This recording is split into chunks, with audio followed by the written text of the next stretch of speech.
Hola, buenas tardes. Bienvenidos y bienvenidas a esta sesión de nuestro ciclo de charlas abiertas del Instituto de la Sordera. En esta jornada hablaremos de inclusión en la educación regular de estudiantes sordos. Vamos a mirar dos visiones, una desde la educación media y otro desde la enseñanza básica, con dos grupos de profesionales que están ligadas a la educación de sordos. En esta primera presentación vamos a contar con Paulina Cortés Villarroel, profesora de educación diferencial, especialista en educación de la persona sorda, intérprete de lenguas de señas chilenas de la UMCE y candidata a magíster en didáctica del lenguaje de la Universidad Alberto Hurtado. También nos acompaña Geraldine Arce Pardo, ligada a la comunidad sorda desde hace 18 años, tanto como educadora como intérprete en lengua de señas. Además, al finalizar las presentaciones, en la ronda de conversación y de preguntas, nos va a acompañar Paulina Azar Ortiz, que es profesora de educación diferencial, especialista en educación de la persona sorda de la UMS. Así es que les agradecemos por su trabajo, por su voluntad de colaborar y por su compromiso con la comunidad sorda. Adelante, Jenna. Hola, buenas tardes. Ahora les voy a contar un poquito de mi experiencia en cuanto a la educación de la persona sorda.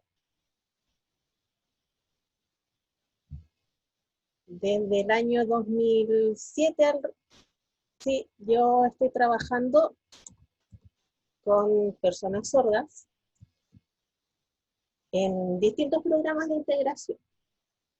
En el colegio Guillermo González Henry, en un colegio de adultos, el Prado, que ya no existe, del colegio Rosalina Pecio Vargas, que es de Peñaflor, y actualmente en el Liceo Mercedes Marín del Solar, A5.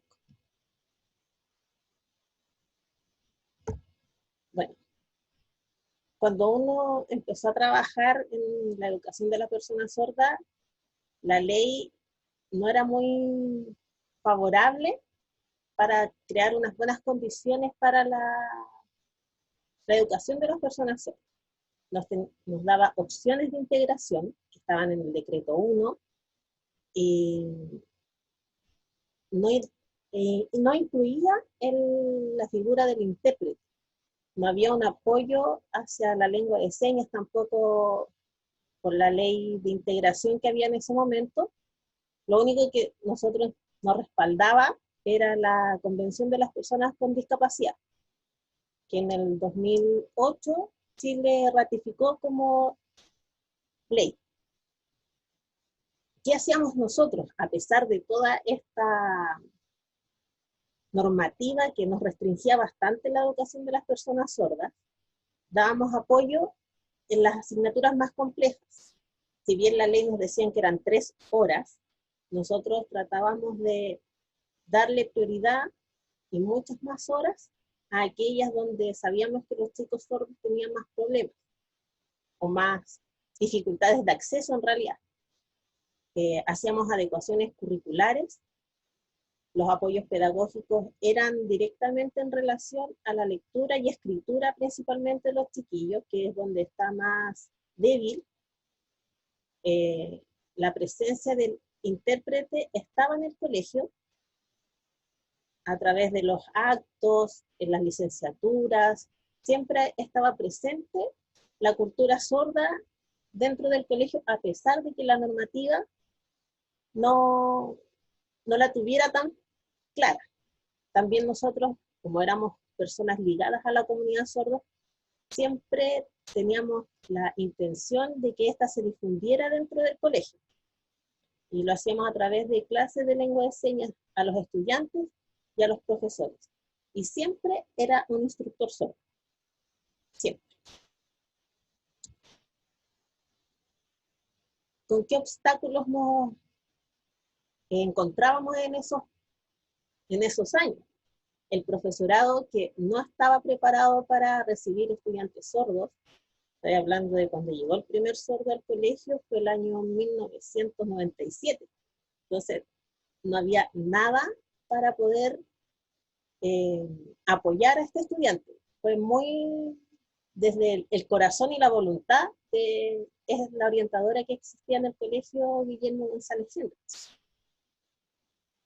También un obstáculo grande era el sostenedor en ese momento, porque la normativa, él siempre se centró en la normativa, dar cumplimiento a eso, y no nos daba el pie para poder hacer algo más, y algo que beneficiara mucho más a los chiquillos sordos. Porque siempre nosotros tuvimos la idea de hacer un curso piloto donde estuvieran todos los sordos juntos, y así enfocar nuestros esfuerzos en que ese curso fuera como un ejemplo de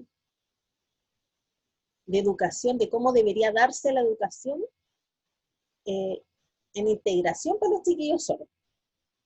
Pero como la normativa decía otra cosa, el sostenedor muchas veces nos decía que no. En las fortalezas teníamos un equipo directivo que siempre nos apoyó en todas las actividades culturales con los chiquillos. Si había que ir a las olimpiadas de sordos, había financiamiento, si los chiquillos querían participar en coros de lengua de señas, también lo hacían. Entonces, ese apoyo a nosotros nos fortaleció en su momento el proyecto, ya que teníamos un año, fueron 50 sordos los que llegaron a matricularse en el colegio en los distintos niveles, de sexto a cuarto medio, teniendo nosotros en tercero y cuarto especialidades. Y el profesorado también era una fortaleza, porque al conocer cómo era la educación de las personas sordas, pudimos tener un aliado. Entonces íbamos trabajando a la par. Ellos sabían que, por ejemplo, en las disertaciones tenían que contar con una de nosotras que estuviera para interpretar la disertación. Entonces coordinábamos los horarios, qué temas, porque también los conversábamos con los chiquillos, preparábamos esa disertación. Entonces poco a poco el profesorado se fue transformando en un aliado también para nosotros. Después del 2010, la normativa afortunadamente empezó a cambiar. Apareció el decreto 170, que en sus orientaciones recomienda la figura del intérprete dentro de la educación de las personas sordas. También está la figura de la persona sorda como un modelo lingüístico. Y por fin se pone el modelo de la codocencia, que si nosotros lo hacíamos antes era muy desde el desconocimiento, pero se trataba de hacer. En esta nueva normativa viene incorporado. También tenemos un reconocimiento de la lengua de señas que nos permite a nosotros avanzar mucho más en la educación de las personas sordas. ¿Qué hicimos? Con todo este nuevo panorama de normativas, hicimos la implementación. ¿Cómo lo hicimos? Empezamos a destinar más horas de interpretación dentro del aula. Y como decía antes, se trató de hacer un curso por nivel, pero lamentablemente en el colegio no se tomó, no sé, sea bien o no entendieron muy bien qué significaría eso de un curso por nivel. Pero nosotros tratamos de, dentro de todo, hacerlo lo mejor posible para los chiquillos y pudieran recibir su educación como corresponde. Afortunadamente, los chiquillos logran terminar su cuarto medio, muchos de ellos trabajan en la especialidad que eligieron, otros, si bien tenían una especialidad, estudiaron otra cosa, pero siempre con la visión de que ellos tenían que seguir estudiando y con las bases que nosotros igual les proporcionamos en su momento. Y aquí hay algunas fotos de chochería, que son los colegios en los que he trabajado, donde he aprendido mucho. Ahí está la foto de nuestra querida comunidad en una de las marchas. Están los chicos ahí, los más chiquititos en la escuela básica. Arriba se ve, dice, Día Internacional del Sordo, que es el colegio actual donde estoy trabajando, en el Liceo 5, y donde las cosas se hacen como siempre debería haber sido la educación de las personas sordas. Y por eso yo agradezco la invitación que se me hizo. Yo no podía dejar pasar la oportunidad de que el colegio también mostrara el trabajo que se hace tan profesional, y que ahora Paulina nos va a contar cómo es.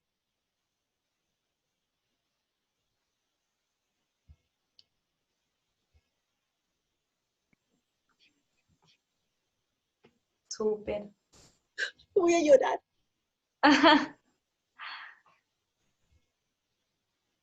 Bueno, agradecer a Geraldine por sus palabras, su experiencia valiosa. Voy a pedir que me haga hospedadora, así se dice, ¿cierto? Para poder compartir la pantalla y seguir con la presentación.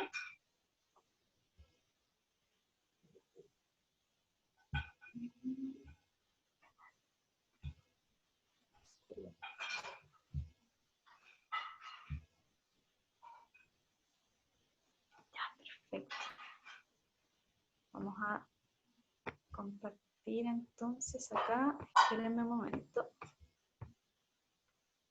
Aquí está.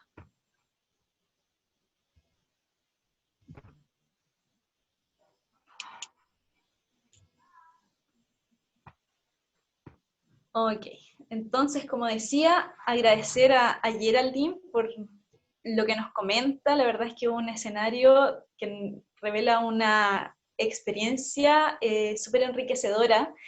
Ella como profesional nos ha inspirado, fue precursora de muchas y muchos de nosotros que actualmente trabajamos en el liceo, así que gracias por tus palabras, Geraldine, gracias por tu profesionalismo y también por ser parte hoy día de nuestro equipo, que sin duda viene a fortalecer e inspirar este trabajo que llevamos haciendo como Liceo Mercedes Marín del Solar, más conocido como Liceo 5, cuyo sostenedor es la UNCE. Este colegio tiene una historia bastante larga. Para empezar, es fundado en el año 1899 como liceo número 3 de niñas, y es en el año 1978 en que cambia al liceo número 5, y posteriormente en el 2003 es acogido por esta figura de sostenedora que es la UNCE. A partir del 2006, el liceo empieza a trabajar con grupos diferenciados, y es en el 2008 en que empieza oficialmente el pie en el colegio, en el liceo, y es en el año 2014 cuando empiezan a incorporarse personas sordas, todo esto de la mano de la gestión de Annette Fogg y de Jorge Zúñiga, primeramente, y de Camila Delgado como intérprete. Este primer año es de mucho aprendizaje, en donde se empiezan a hacer cursos de lengua de señas y sensibilización primero a la comunidad y al curso que va a recibir a los estudiantes sordos y sordas, que era un octavo básico en ese momento, y finalmente se gradúa de cuarto medio los estudiantes de esta generación en el 2017, y nos encontramos hoy día en un panorama de mucho aprendizaje. Si bien estos 6, 7 años que lleva el liceo ha sido de mucho aprendizaje, seguimos haciéndolo y nos encontramos actualmente haciendo revisiones de nuestras prácticas, tratando de sistematizarlas, de evaluarlas y poder lograr concretar un plan de inclusión mucho más potente, con prácticas como accesibilidad universal de la información, por ejemplo, con audiodescripción de los videos y de los comunicados que se hacen en el colegio, de todos los que se hacen, y también la interpretación a la lengua de señas para la comunidad sorda. Hoy día contamos con 8 estudiantes sordos integrados de primero a tercero medio. Eso como panorama general. Ahora en específico, este modelo de integración de la persona sorda, primero tiene un eje principal y fundamental, que es el trabajo colaborativo, y que tiene que ver con la codocencia completa que se hace desde esta visión, ¿cierto? Está el profesor jefe, que es un profesor que tiene características particulares el que recibe a los estudiantes sordos en el liceo. No es cualquier profesor, es un profesor que tiene primero la disposición, que tiene conocimiento de lengua de señas, aunque sea básico, tiene la disposición a querer aprender y seguir aprendiendo y generar espacios inclusivos para los estudiantes. Entonces, para empezar, eso es algo que se visualizó desde gestión y que se ha implementado y ha significado un buen trabajo, porque además viene con este complemento del profesor de educación diferencial, en donde se hace una codocencia, ¿cierto?, donde se complementan estas visiones y estos trabajos conjuntos a través de los espacios destinados, que son las coordinaciones semanales, ¿cierto? Geraldine nos comentaba de los decretos y cómo han ido cambiando. Bueno, el día el decreto 170 nos otorga 10 horas cronológicas semanales para trabajar con los estudiantes permanentes. Nosotros hemos tratado de tensionar esto y llevarlo a la mayor cantidad de horas disponibles para poder trabajar con ellos y ellas, desde la planificación hasta la implementación en la sala. Entonces, tenemos coordinaciones semanales con el profesor jefe, tenemos los educadores diferenciales, coordinaciones semanales con los profesores de asignaturas de lenguaje, matemáticas, las ciencias que son física, química, biología, filosofía, historia e inglés, hace poquito también.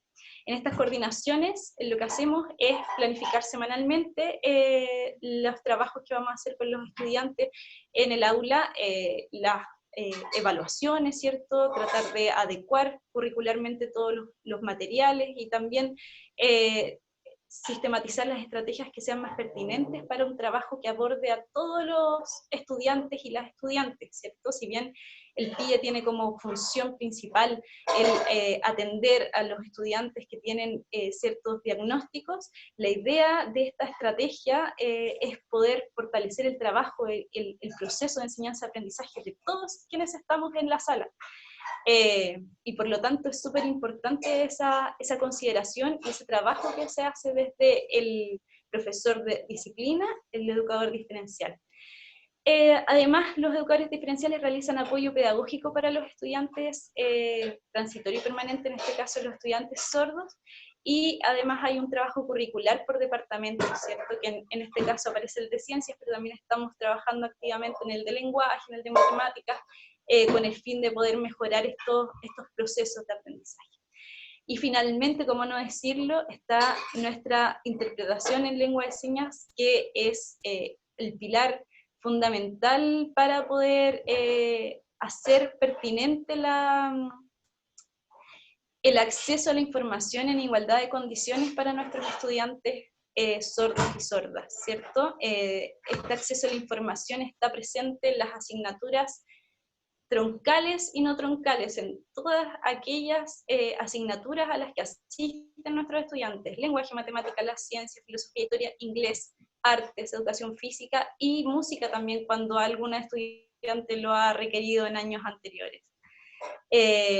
También están presentes, voy a correr aquí la pantallita, en las clases, en las evaluaciones, en los actos y ceremonias que se hacen en el colegio, en el material pedagógico que requiera interpretación o la presencia de la primera lengua de las personas sordas, en los videos institucionales y también en inspectoría, porque tenemos casos en los que nuestros estudiantes tienen padres, madres sordas y necesitan ese servicio.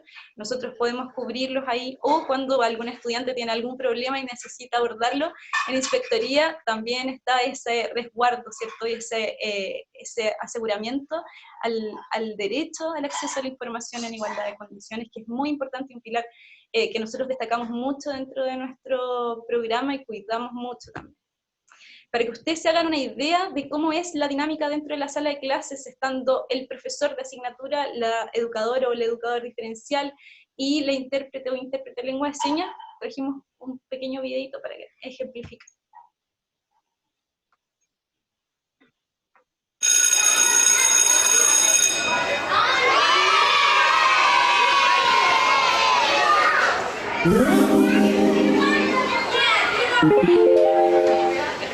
Se ve entonces una sala de clases con niños y niñas que están llegando. Aparece en el centro una persona que sostiene un gráfico un círculo, ¿cierto?, con distintas partes, aparece una etiqueta que dice educador diferencial, y al lado el profesor de asignatura que está introduciendo una parte de este esquema, y al costado está el intérprete de lengua de señas. Esta es la triada que llamamos nosotros de enseñanza, de codocencia dentro de la sala de clase, en donde el profesor de asignatura y el educador diferencial llevan a cabo una codocencia que tiene distintos estilos, ¿cierto? En el decreto 170 se nombran 4 al menos. Nosotros creemos que llevamos un poco estos estilos en distintos momentos: codocencia en equipo, codocencia paralela, codocencia 1 a 1, codocencia de apoyo, codocencia, bueno, esa en realidad. Y la idea es poder complementar estas dos miradas, estos dos profesionales, buscando las mejores estrategias, ¿cierto?, para poder finalmente cumplir con nuestro gran propósito, que es el aprendizaje de calidad, en el fondo, el aprendizaje de todos y todas nuestros estudiantes, como decía anteriormente. Y nuestro intérprete de lengua de señas, que está siempre presente, visualizando que toda la información auditiva que los estudiantes sordos no puedan acceder, en el fondo, ellos estén resguardando que sí puedan acceder, ¿cierto?, que sí puedan estar todo el tiempo sabiendo todo lo que ocurre en la sala. Y de esta forma se separa un poco lo que existe en otras experiencias, que es el educador diferencial cumpliendo el rol de intérprete. Aquí el intérprete de lengua de señas es el que transmite la información que se ve desde los compañeros, que surge desde el profesor o desde los profesores que están en el aula, y que a la vez también puede hacerlo de manera directa a través de la lengua de señas hacia el español en todos los momentos que los estudiantes sordos lo requieran.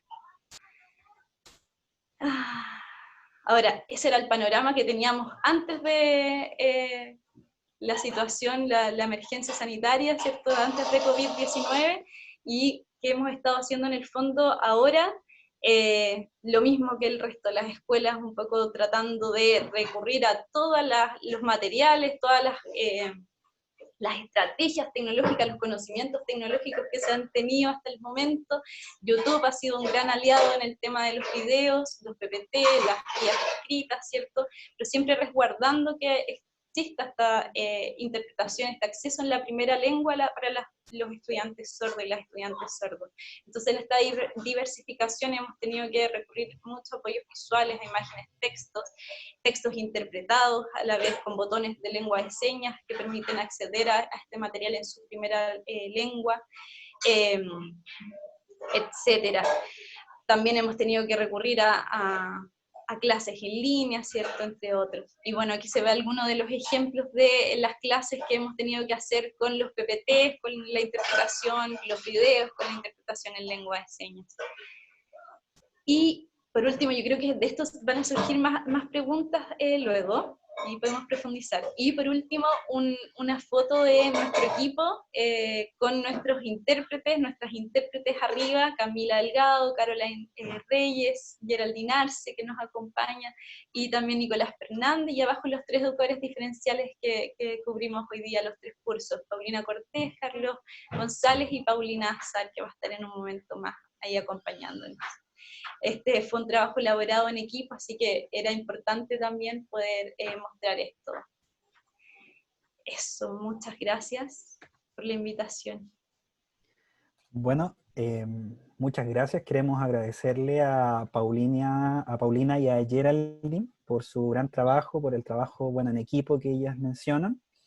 Agradecerles también por la interpretación. Ellas mismas, al ser intérpretes, no requirieron de participación externa de intérpretes, así que gracias, porque también ese es un gran trabajo.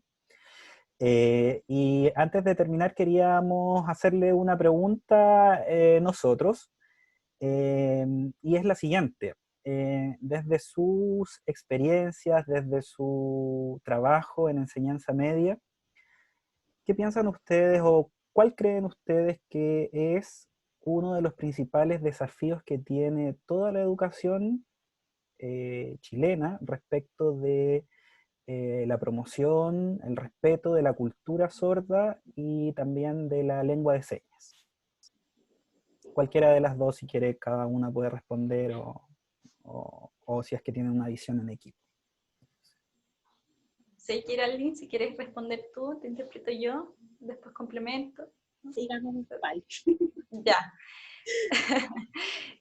Bueno, lo hemos conversado como equipo y estamos súper conscientes de que uno de los principales desafíos que tenemos a nivel país es el tema de esta figura, este profesor sordo, ¿cierto? El tema de las estrategias emanadas desde un profesor sordo, alguien que esté pensando en la epistemología del sordo, lo han llamado varias autoras, el modelo lingüístico, como se ha ido concretando hasta ahora, o el mediador cultural, ¿cierto? Que la comunidad sorda está presente a través de los sordos y las sordas en todos los espacios donde existan, donde estén las personas sordas. Creo que esa es la principal bandera de lucha que hoy día hay y que se debe seguir estando presente hasta que logre estar establecida. Y es algo que nosotros como comunidad aún no hemos logrado tampoco establecer. No sé si Geraldine quisiera complementar en ese sentido. Además decir que el modelo lingüístico es tan importante para las personas sordas, porque quizás nosotros podemos entregarle un vocabulario nuevo, una explicación, pero no hay cómo suplir esa identificación que necesitan los chiquillos en todo nivel, desde preescolar hasta cuarto medio. Ellos necesitan tener ese vínculo con la comunidad sorda. Los profesores es un gran desafío para nosotros vincularnos también con la comunidad sorda, saber lo que está pasando con ellos. No podemos ser profesores de sordos sin saber qué es lo que realmente necesita la comunidad, cómo nosotros podemos orientar a los chiquillos. Entonces, ese vínculo no se puede perder tampoco. Si se ha logrado, no se puede perder. Muchísimas gracias por su presentación, por su trabajo, por compartirlo con nosotros, y nos encontramos en la instancia de preguntas y de conversación con los asistentes a esta charla. Muchas gracias.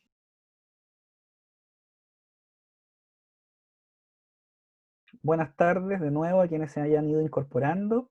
Ahora es el turno de otro grupo de profesionales que trabajan con estudiantes sordos. Específicamente nos van a hablar de experiencias pedagógicas con estudiantes en programas de integración en enseñanza básica. Claudia Gatica, que es coeducadora sorda, instructora de lengua de señas y cultura sorda, mediadora lingüístico-cultural, facilitadora e intérprete en lengua de señas chilenas. Carol Velázquez, que es psicopedagoga, licenciada en educación, profesora de educación general básica, educadora diferencial, mención en trastornos del lenguaje y la audición. Nos acompaña y agradecemos la interpretación a Caroline Reyes. Y también le agradecemos a las profesionales que nos van a compartir sus experiencias, por su trabajo, por su voluntad de participar en este ciclo de charlas y especialmente por su compromiso con la educación en la comunidad sorda. Adelante, Carla. Hola, muchas gracias por la invitación. Con Claudia estamos muy contentas de poder participar en estas instancias que, más que enriquecernos a nosotras como profesionales, son los niños los que se ven directamente beneficiados. Así que vamos a presentar de modo general nuestro trabajo con los niños sordos en un PIE, o Programa de Integración Escolar. Nosotros trabajamos con 10 niños, la más chiquitita en este momento está en kinder, en preescolar, y el más grande está en octavo. De esos 10 niños, 8 se comunican en lengua de señas, y es de ellos que vamos a basar esta presentación. Vamos a ir también, para comenzar, vamos a contarles de modo muy general cómo funciona un programa de integración. que está basado en la Ley de Inclusión 20.845, que es la que va a asegurar una educación inclusiva para todos. También son muchos decretos los que están a la base, pero los principales es el 170, que es el decreto que da los lineamientos directos del funcionamiento de integración, el 83, que da las orientaciones para poder trabajar las adecuaciones curriculares, el 1300, que es para el trabajo con los niños con trastorno específico del lenguaje, y muchos más, pero en el fondo todos estos los que buscan es el acceso y la permanencia en el sistema educativo de todos los estudiantes que tengan NE o necesidades educativas especiales.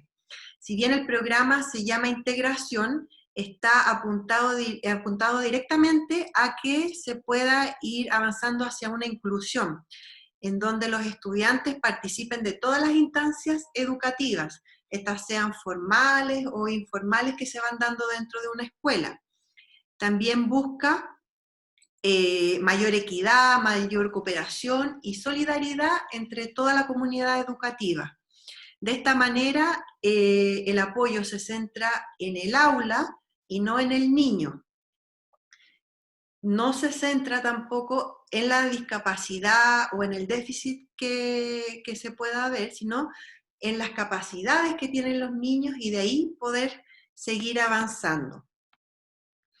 Este programa de integración también va a venir a poder dar una estrategia a todas las escuelas que sean municipales, que sean subvencionadas, aulas hospitalarias, educación de adultos, etc. Cualquier instancia que reciba subvención desde el Estado pueden acogerse a este programa, postular, y de esta manera favorece la participación y el logro de objetivos de aprendizaje. Por eso está centrado más en el aula y no en el niño. También permite acceso a apoyos adicionales, por ejemplo, la contratación de recursos humanos especializados, ahí entran todos los profesionales a apoyar. También se pueden comprar materiales educativos según las necesidades de los niños, se puede capacitar a los docentes, a toda la comunidad en general, y de esta manera está apuntado a que el desarrollo de las estrategias pedagógicas puedan ser más diversificadas dentro del aula. En este caso, lo que más se trabaja es con el DUA o Diseño Universal de Aprendizaje.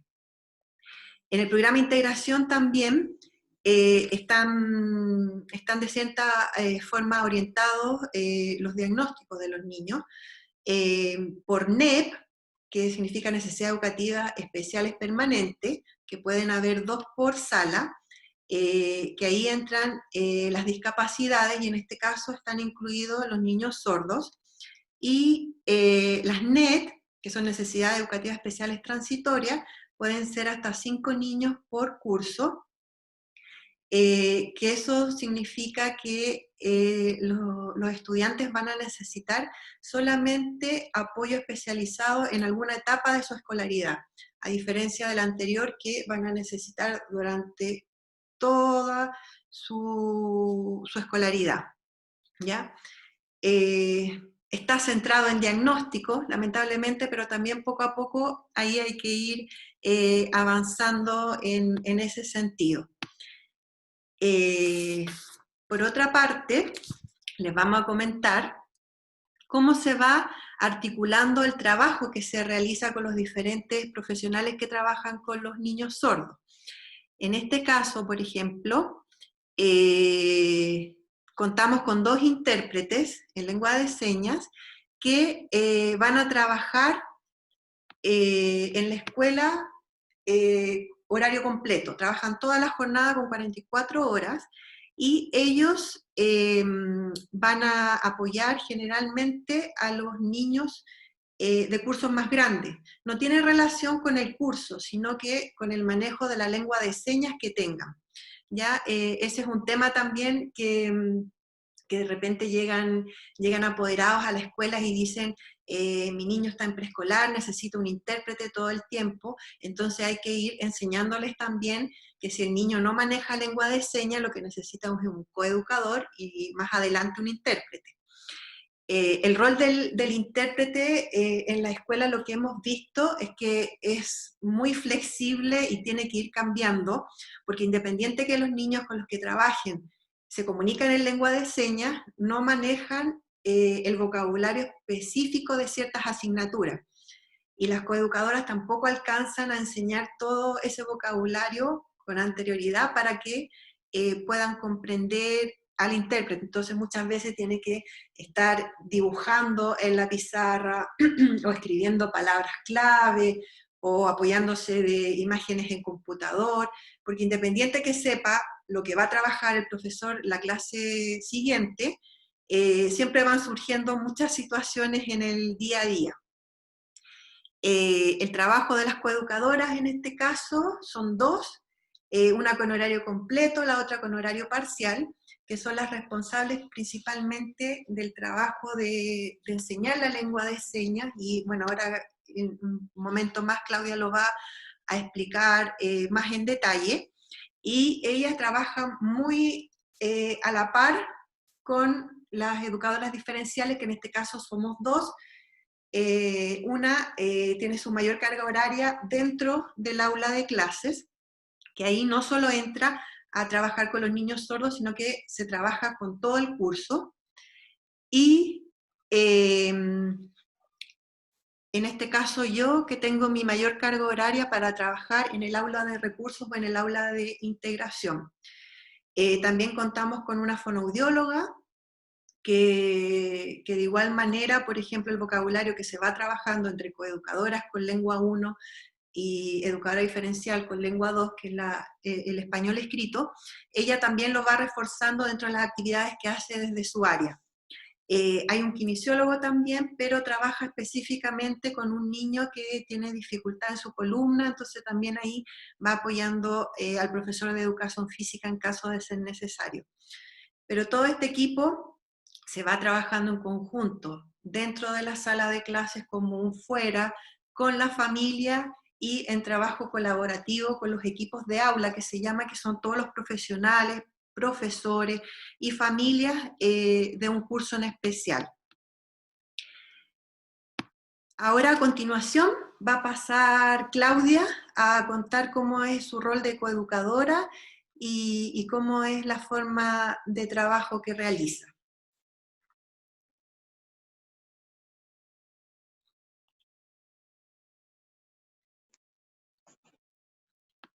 Hola a todos, bienvenidos con Carol.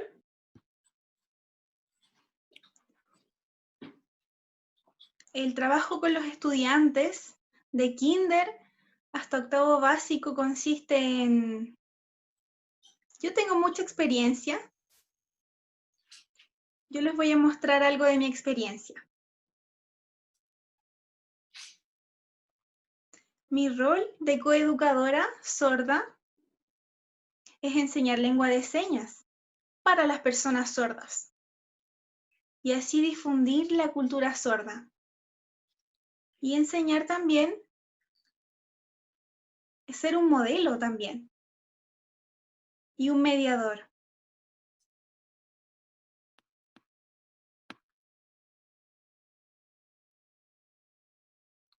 De forma específica. Vamos a avanzar a la siguiente imagen.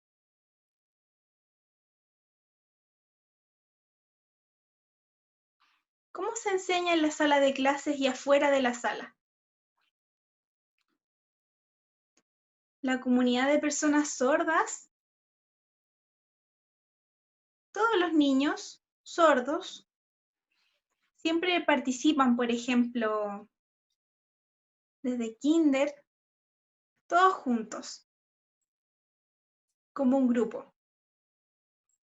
Si son de diferentes cursos, no importa, comparten todos entre ellos, se comunican, conversan de forma natural con su lengua. También ahí hacen comunidad. se acompaña con el intérprete.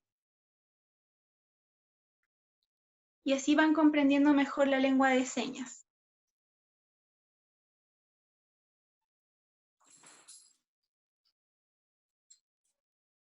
Los niños pueden compartir y conocer la cultura. Ahí les podemos explicar nuestras costumbres, nuestra historia, los verbos, conocer distintas formas de educar, los movimientos sociales.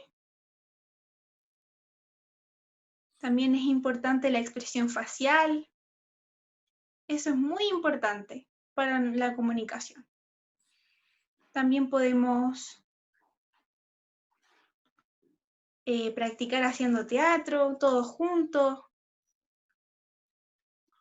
en las olimpiadas también, en los recreos, se dan espacios para compartir. También cuando hay salidas afuera del colegio, también pueden conocer a otras personas sordas y comunicarse con ellos. Comunicarse con diferentes personas, compartir. Eso es muy importante. También con sus familiares, con la asociación de personas sordas, con sordos mayores, ver su ejemplo, copiarlo. Eso es muy importante para la comunidad. Y esas son las actividades que nosotros potenciamos. 2. Eso es muy importante, la lengua de señas. Yo soy una persona sorda.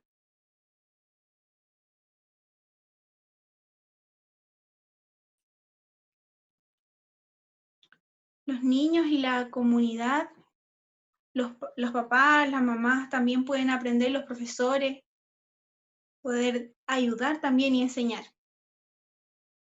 Los padres tienen que comunicarse con su hijo en su casa. Y es un esfuerzo diario, todos los días.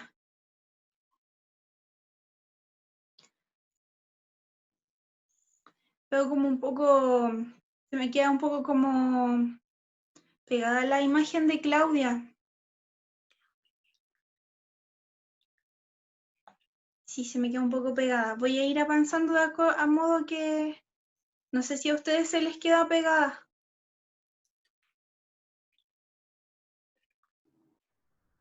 No, le vamos a pedir que repita lo último. Ya. Le avisé.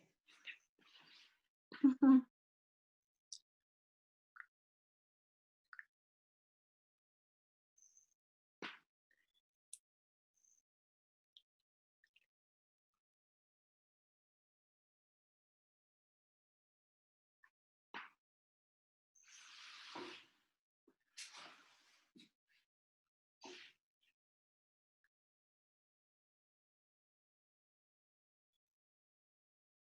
¿Cómo se trabaja fuera y adentro de la sala? ¿Cómo? ¿Cómo apoyamos a los estudiantes y a la comunidad de personas sordas, al grupo de personas sordas? Por ejemplo, ellos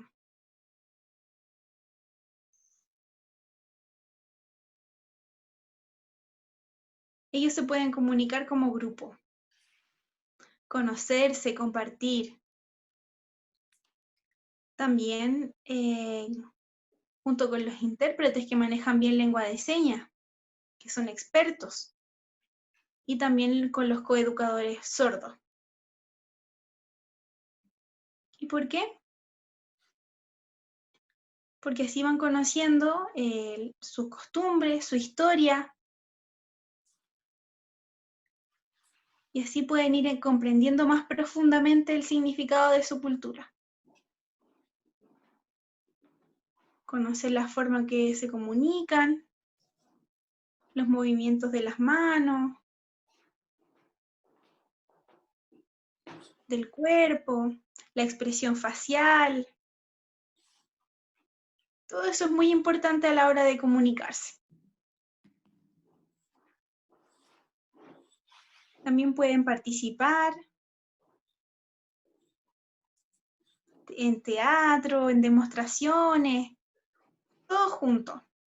en concursos, en las olimpiadas, las fiestas patrias, se dan oportunidades de compartir, en las salidas, se pueden conocer a los estudiantes sordos. Los niños les interesa comunicarse, quieren compartir, visitar lugares, compartir con otras personas. También conocer, por ejemplo, la Asociación de Personas Sordas, ver a sordos mayores, poder comunicarse, eso es muy importante.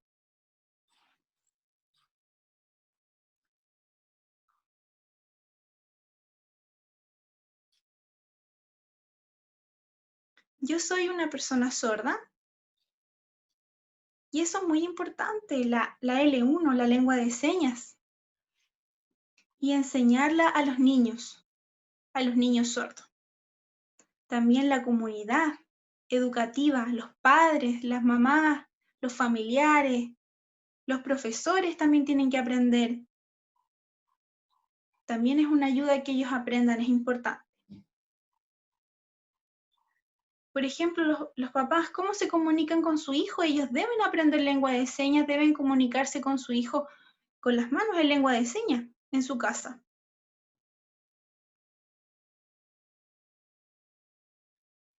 Los jefes tienen que aprender lengua de señas para comunicarse también. También los profesores, por ejemplo, tú abres este libro y ellos también con la ayuda del intérprete se pueden comunicar también.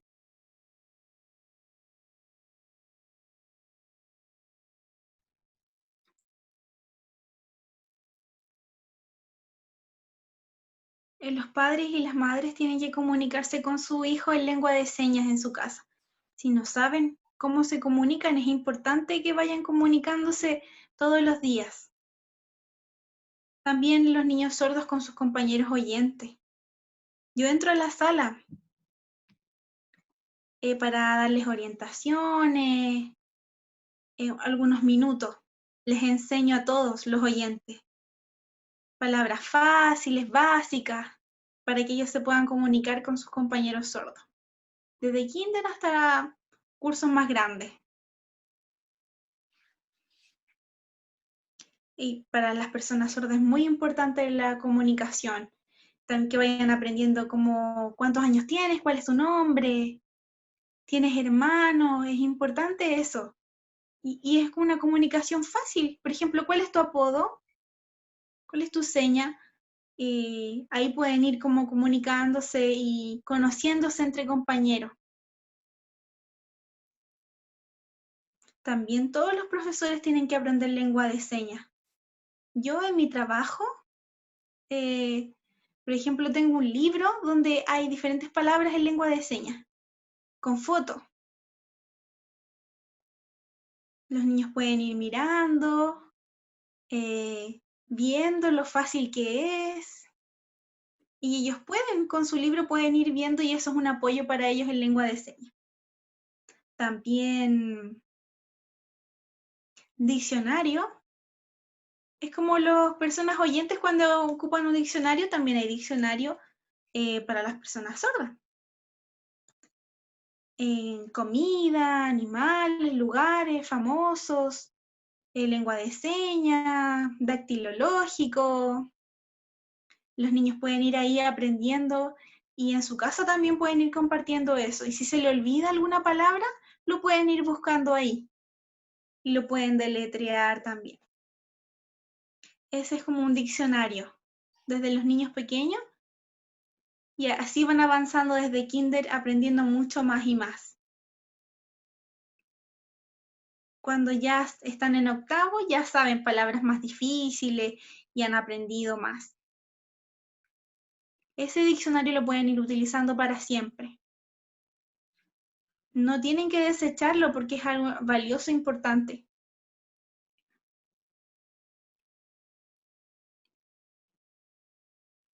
Los juegos también que ayudan a memorizar, el teatro, dramatizar cosas. También, por ejemplo, en las imitaciones, las mímicas, diferentes técnicas. Y lo tercero es lo del mediador. Por ejemplo, en la sala de clases adentro, yo entro a la sala, estoy acompañada de un intérprete que entrega la información y los niños a veces no saben, por ejemplo, o no estaban atentos a lo que estaban diciendo, entonces yo le puedo ir explicando qué significan las palabras, las señas. Matemática, por ejemplo, o explicarle diferentes cosas, diferentes ejercicios. Y eso les ayuda a compartir y ya tenemos un acuerdo también con las señas que vamos a utilizar, con lo que ellos no entienden, lo podemos repasar y eso es importante. También el trabajo, ahí vamos a mostrar lo que hacemos en una imagen. Por ejemplo, un niño que tenga problemas y no sabe, por ejemplo, por qué se siente así, no puede comer, no puede jugar. Antes tenemos que enseñarle con fotos, ir explicándole,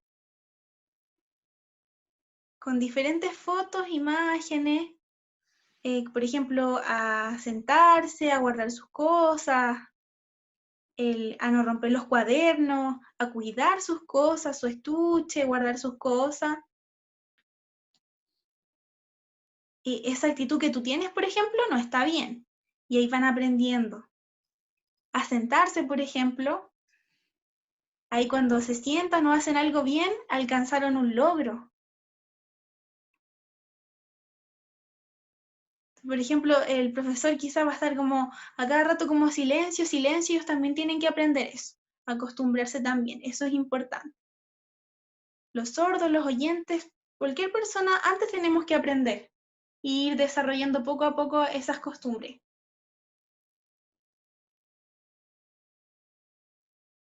Por ejemplo, yo como coeducadora sorda puedo acompañarlos a jugar en diferentes actividades, diferentes juegos, en concursos, participar, y eso lo hago siempre, para mostrarles cómo se hace, por ejemplo, cómo conversar en lengua de señas, cómo mostrar una idea, con alguna ayuda visual.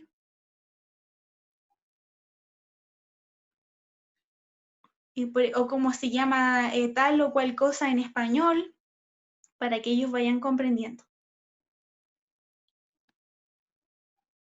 También, por ejemplo, hacer como un teatro, mímicas. Los niños les encanta, por ejemplo, cuando un intérprete hace eso también.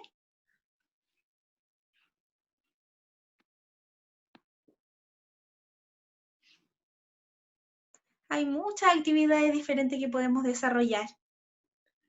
Y eso es lo que yo mostré como de mi trabajo y del diccionario que tenemos de lengua de señas, donde vamos aprendiendo palabras, a saludar, los niños a pedir permiso, y van escribiendo también en su diccionario. Siempre con lengua de señas, siempre. Siempre vamos incluyendo la lengua de señas en cada palabra. Ahora voy a continuar yo explicando cómo es el trabajo de la educadora diferencial, el rol que tiene en integración. Básicamente es poder ayudar a los estudiantes a que accedan al currículum escolar, a que puedan participar de todas las asignaturas y que puedan tener aprendizajes significativos.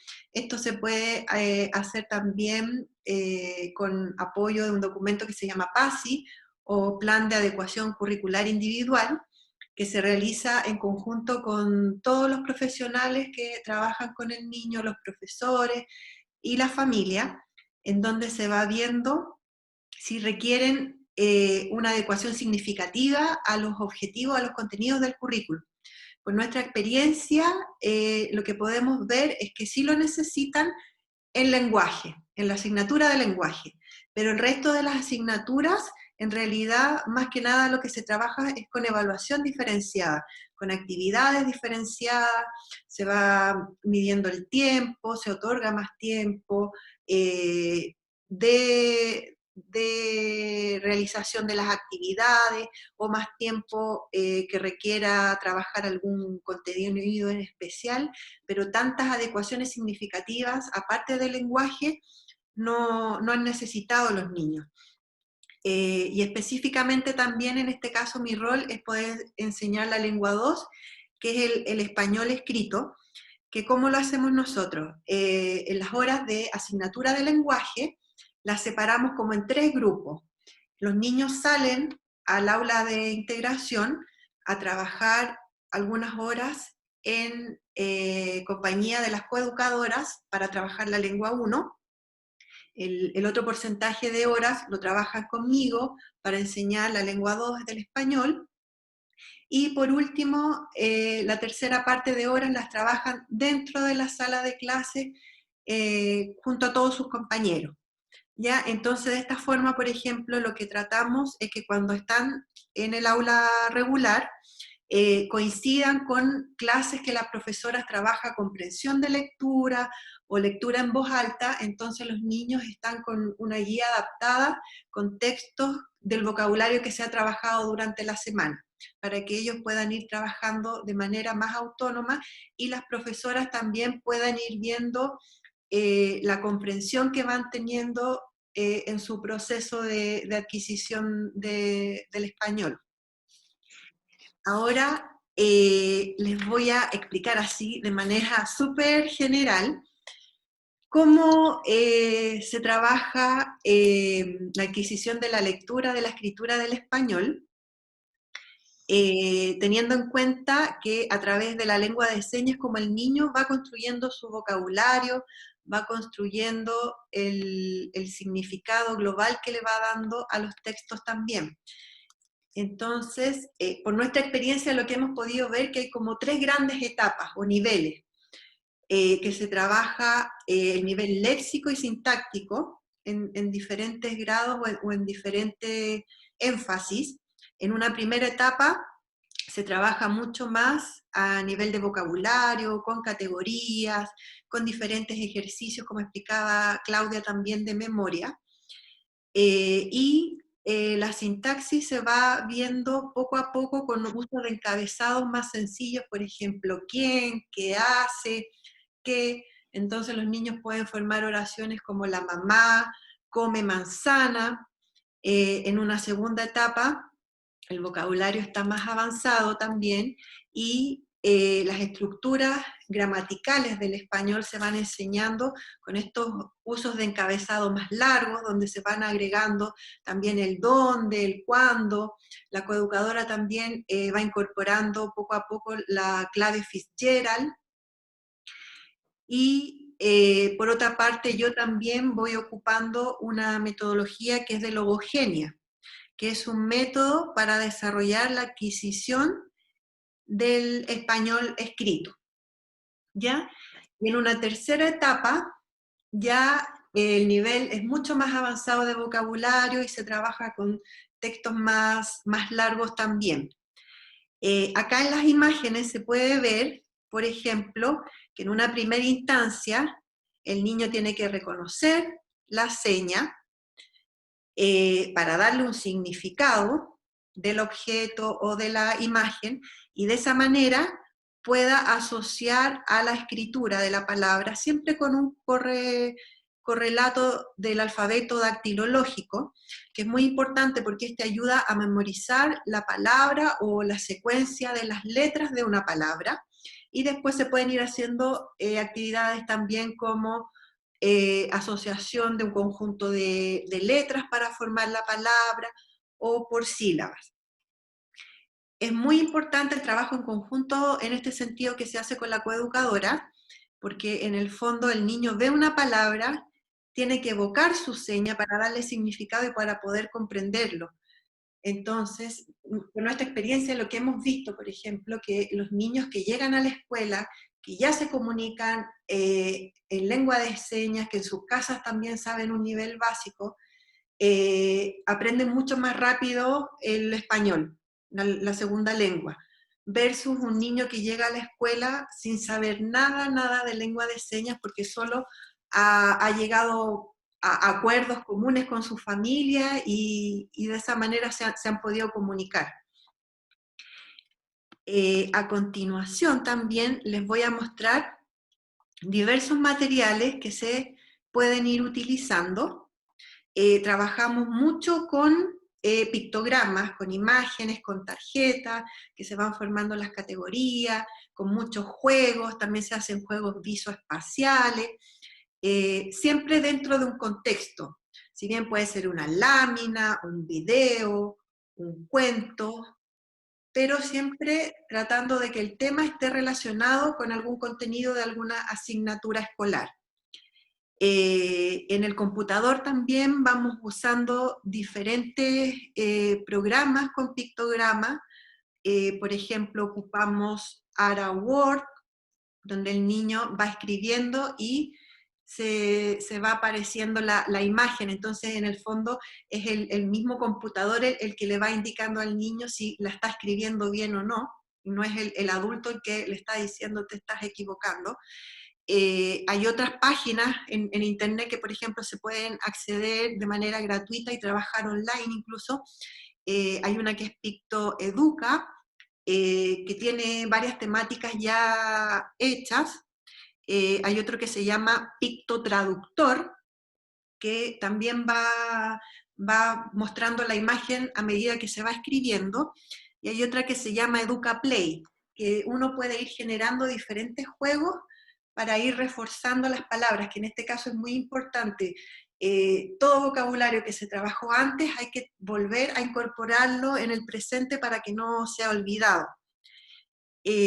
También puse unos pedacitos de guías que se van trabajando con los niños, en donde, por ejemplo, se ve que tienen que unir la palabra con la imagen, la palabra con el alfabeto dactilológico con la palabra, o el dactilológico que tengan que escribir en español, o hacer el dibujo de la palabra o de alguna oración.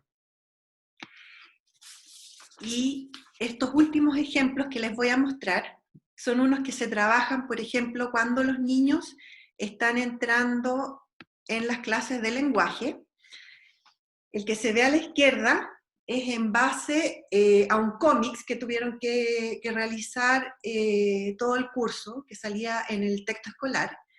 Entonces se trabaja siempre el vocabulario, primero en lengua de señas, luego lo voy repasando yo en español. Se van haciendo diferentes actividades como de unir palabra con imagen y muchas otras, hasta que, por ejemplo, se llega a esta parte donde está solamente oraciones y el niño va a tener que leerlas y realizar como una breve instrucción que viene ahí. Por ejemplo, había una que decía que tenía que dibujar un tiburón en el mar. Entonces, de esa manera también se va viendo el nivel de comprensión que tienen los niños en la clase que hace la profesora de comprensión de lectura. El ejemplo que aparece a la derecha es de un libro de lectura complementaria. Los niños tienen que leer un libro al mes. Entonces, lo que hemos visto, sobre todo con los niños más grandes, por ejemplo, el de octavo, puede leer un libro de manera independiente a nivel de segundo, tercero básico, pero las temáticas son muy infantiles. Entonces lo que hago yo es que el mismo libro que leen todos sus compañeros, yo le preparo un resumen, y el niño lee ese resumen, y en base a eso se hace el trabajo previo del vocabulario, y luego el resumen está presentado en oraciones, con párrafos, acompañado de imágenes, y la profesora de lenguaje hace la prueba en base a ese documento. Y el niño así se siente motivado a trabajar, siente que está a la par que sus compañeros, que están en igualdad de condiciones, que no lo están tratando como niño chico porque va aprendiendo a otro ritmo la lectura, la escritura, y porque el objetivo en esa clase es la comprensión de lectura. Hay otras instancias donde los niños pueden elegir los libros que ellos quieran, se va a la biblioteca, o en el aula de recursos también se les presentan diferentes libros para que ellos elijan, se los llevan a la casa, los puedan leer, pero ese foco es diferente porque es para motivar la lectura propiamente tal.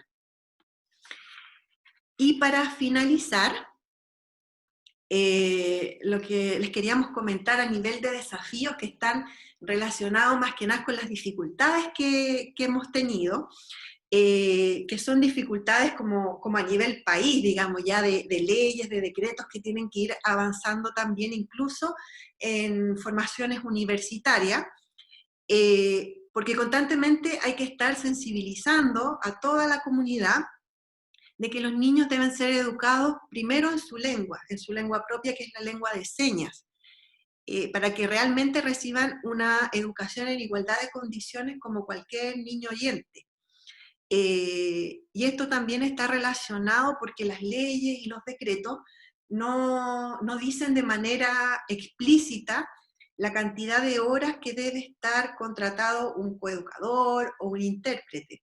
Entonces muchas veces pasa que se desconoce la importancia del trabajo del coeducador, sobre todo en los niños que están aprendiendo la lengua de señas, y se contratan por algunas horas, o el intérprete, por ejemplo, nosotros tenemos conocimiento que hay algunas escuelas donde trabajan personas conocidas, por ejemplo, que nos van contando que el intérprete está contratado solo por algunas horas, o para algunas asignaturas, y que no existen coeducadores, por ejemplo. Entonces eso es muy importante que se vaya avanzando en ese sentido. También, por ejemplo, el tema de la cantidad de horas, porque, por ejemplo, yo como educadora diferencial tengo de 1 a 3 horas para trabajar con los niños, y en ese periodo de tiempo se tiene que trabajar la enseñanza de la lengua 2 y que pueda acceder al currículum de todas las otras asignaturas. Entonces, es difícil hacerlo, nosotros lo tratamos de hacer lo mejor que podemos, pero es difícil en ese sentido.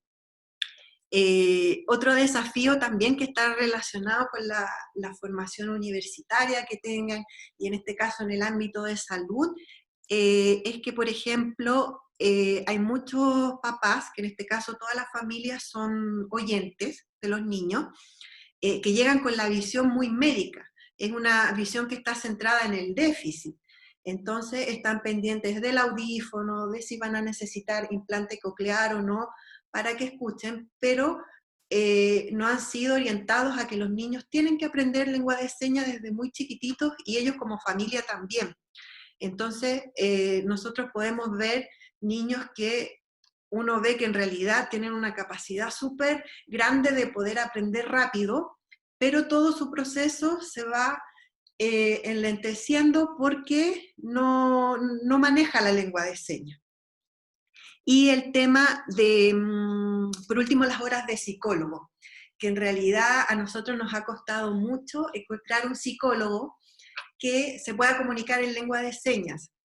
Si bien en el programa de integración hay, se ha tratado que se realice el trabajo con un intérprete, no es lo mismo, porque en realidad son los niños más grandes que necesitan más intérpretes, porque van teniendo diferentes necesidades, frustraciones, el mismo tema de que no se pueden comunicar tanto como ellos quisieran de repente con la familia, porque la familia no maneja un nivel tan elevado de lengua de señas como lo tiene su hijo.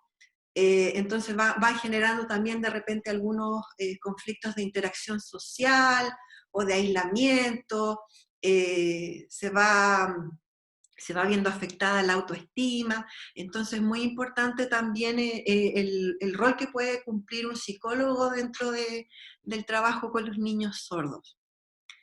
Así es que, bueno, esa es nuestra experiencia, que está basada en mucha conversación con profesionales, en ir a visitar escuelas de niños sordos también, por ejemplo, en estudiar diferentes estrategias o metodologías para poder ir apoyándolos, y esta es la forma que hasta el momento nosotros hemos estado llevando a cabo todo ese trabajo. Así que muchas gracias. Muchas gracias, Carol. Muchas gracias, Claudia. Gracias, Caroline, por la interpretación. Les agradecemos su trabajo, las ganas de compartir su experiencia, y nos encontramos en unos momentos más en la ronda de preguntas de los participantes de esta sesión del ciclo de charlas. Muchas gracias y estamos conversando.